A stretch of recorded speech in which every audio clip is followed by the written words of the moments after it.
Pengkhianat Melayu, murtad dan jalang itu antara tomahan yang pernah dilabelkan kepadanya apabila dia memilih parti DAP sebagai wadah perjuangan politik.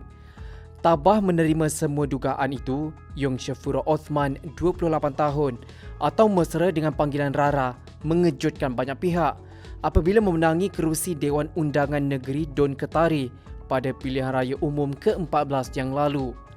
Kenali lebih dekat siapa sebenarnya Rara, mengapa dia bernaung di bawah DAP yang kerap dilabel parti orang Cina dan apa misi serta visinya sebagai wakil rakyat sebagaimana diceritakan kepada wartawan Suraya Roslan.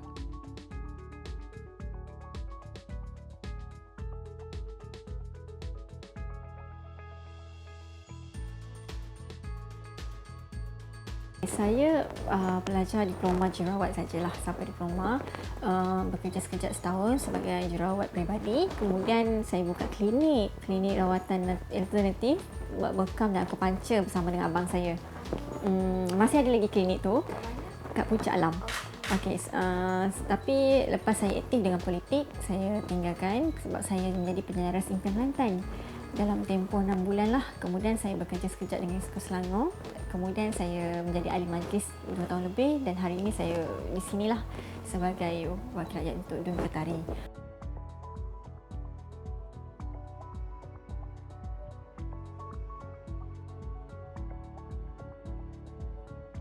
Itu bukan sebabnya, memang bukan sebabnya. Sebab bagi saya dilihat daripada kerja yang telah saya buat, merit, kerana saya adalah seorang ahli majlis sebelum ini. 2 tahun lebih saya bersama dengan Majlis Pemandangan Kajang. Jadi saya kira parti melihat yang selepas prestasi saya sebagai ahli majlis dan seterusnya memberi peluang dan ruang kepada saya untuk naik lagi ke selangkah untuk menjadi wakil rakyat kepada penduduk di Ketari ini. Jadi saya rasa menjadi isu tentang cantik semua ni ia adalah hanya isu tambahan sajalah, meskipun kata bonus kepada saya, tapi bagi saya apa yang perlu dinilai pada saya adalah tentang kerja-kerja yang telah saya lakukan, merit yang ada dan apa yang ingin saya bawakan untuk penduduk Ketari itu.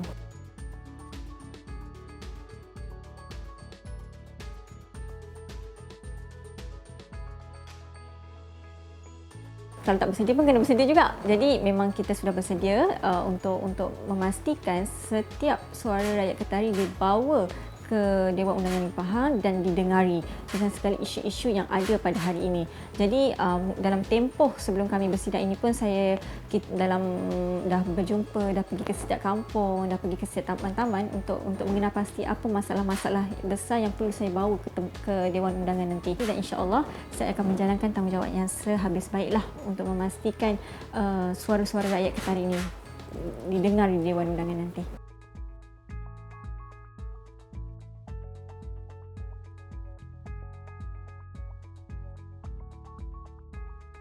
Keluarga saya sebenarnya ada yang PAS, ada yang UMNO, tapi alhamdulillah semuanya dah menyertai Parti Amanah.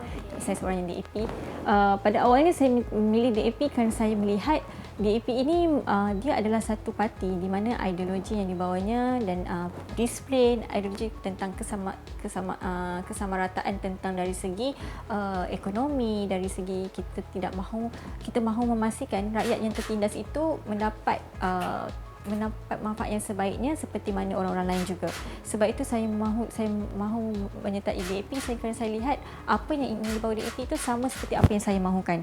Kerana sebenarnya saya adalah jurawat, jadi saya melihat kerja sebagai jurawat ini kita perlu membantu orang yang susah, orang yang sakit.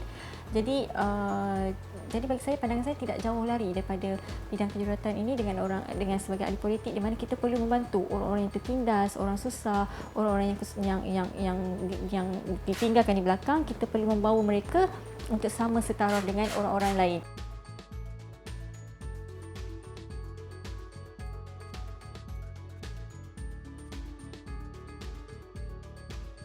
Sejujurnya sebelum saya masuk DAP, saya tak mengenali dia sangatlah.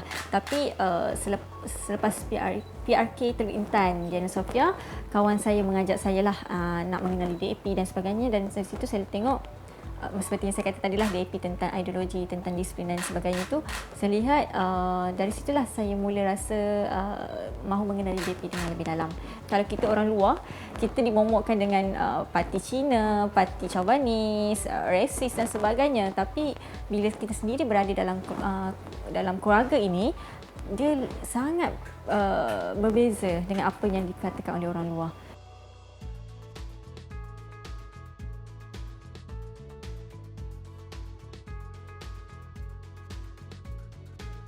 Tidak bersetuju, kerana bagi saya macam saya kata tadi, kalau kita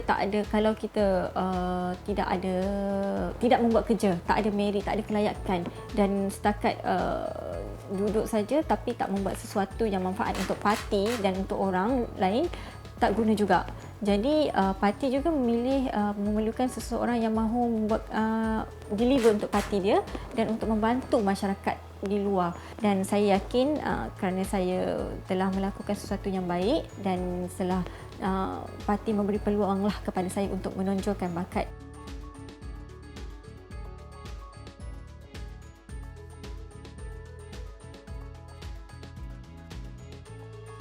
Masa awal-awal tu kan,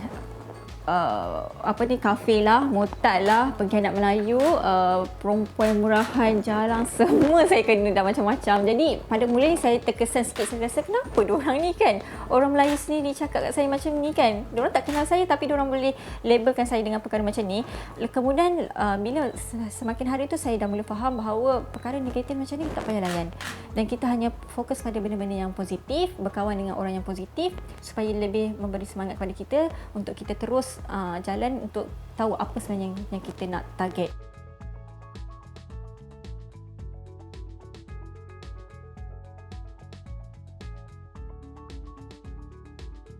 Kalau di media sosial, banyaklah yang PM saya, yang DM hantar gambar yang diedit, gambar mogel, gambar sebagainya, tapi saya tak pernah viralkan sebab saya tak nak orang diberi lebih perhatian. Itu cara saya. Tak payah layan, kerana nanti dia akan diam. Yang saya dimaki dan sebagainya itu memang banyaklah, tapi secara fizikal belum pernah, harap dijauhkan. Tapi kalau di media sosial tu memang banyak yang saya kena, even sekarang hari ni pun ada, tapi tak sebanyak dulu lah.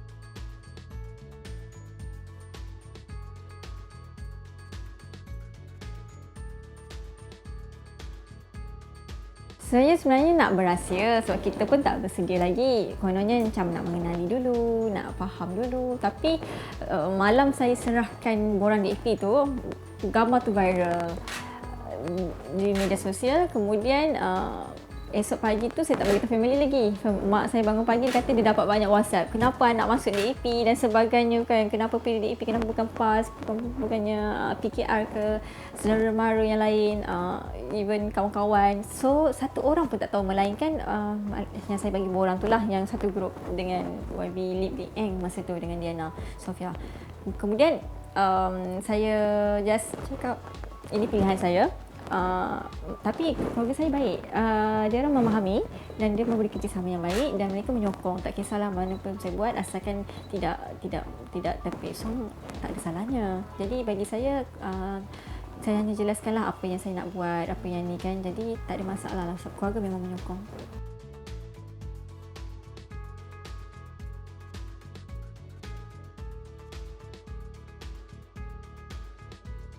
Suami sebenarnya dia pun ahli DAP. Kami masuk tahun yang sama, 2014, tapi bukan tempat yang sama lah. Jadi saya kira dia dah faham tugas saya daripada awal sebagai volunteer, sebagai sukarelawan, sebagai aktivis, kemudian beralih sebagai masuk penerus kepada lebih serius pada politik, sebagai majlis, kerja-kerja skop ni semua dia dah faham dan sekarang menjadi wakil rakyat pula. Memang suami sangat menyokong.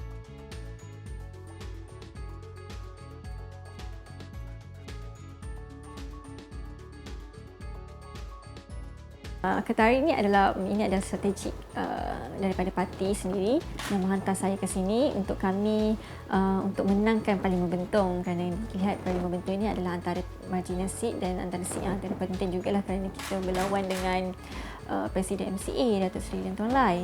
Jadi kita perlukan satu strategi lah yang baik untuk memastikan kemenangan.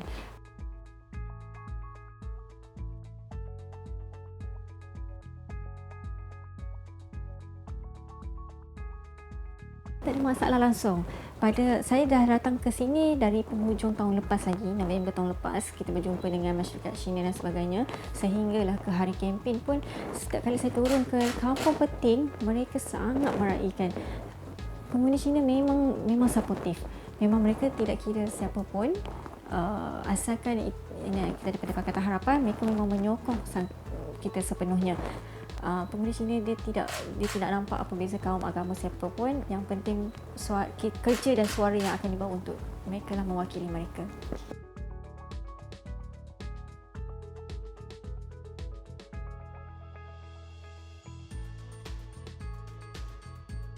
Saya tak selesa sebenarnya. So, saya rasa macam tua sangat kalau orang panggil YB kan. Tapi kalau benda-benda formal mereka kena. Tapi sebenarnya tak payahlah YB. Saya lebih selesa orang panggil saya Rara. Tapi kalau Chinese orang panggil Lala. So, saya suka bergurau Lala Kamhyong. Lala kan macam Lala tu masak Kamhyong. Sedap. Lepas tu penghuni Cina suka lah gelak-gelak.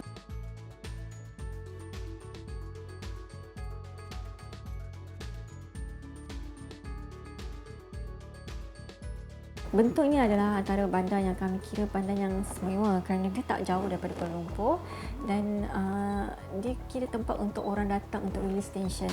Sebab di bawah Ketari kita ada Janda Baik, kita ada Bukit Tinggi, tempat-tempat pelancongan. Dan saya nak pastikan kawasan-kawasan ini dikomersialkan lagi supaya orang luar lebih ramai datang dan penduduk tempatan boleh menjana ekonomi, pendapatan mereka. Dan saya nak pastikan perkara pertama sekali yang kita perlu fokus adalah masalah infrastruktur, jalan raya, lampu jalan, banyak jalan-jalan yang rosak dan saya kira perlukan penambahbaikan, jalan yang gelap dan juga saya nak tengok pendidikan yang lebih bagus di sini. Kita nak tengok anak-anak muda masa depan yang lebih terjamin.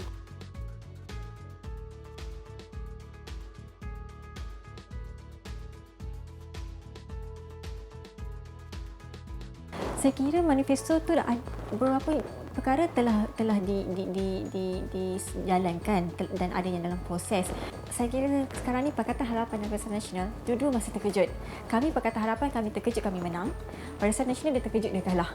Jadi kita pun sekarang dalam proses untuk memahami skop kerja-kerja dari kerajaan.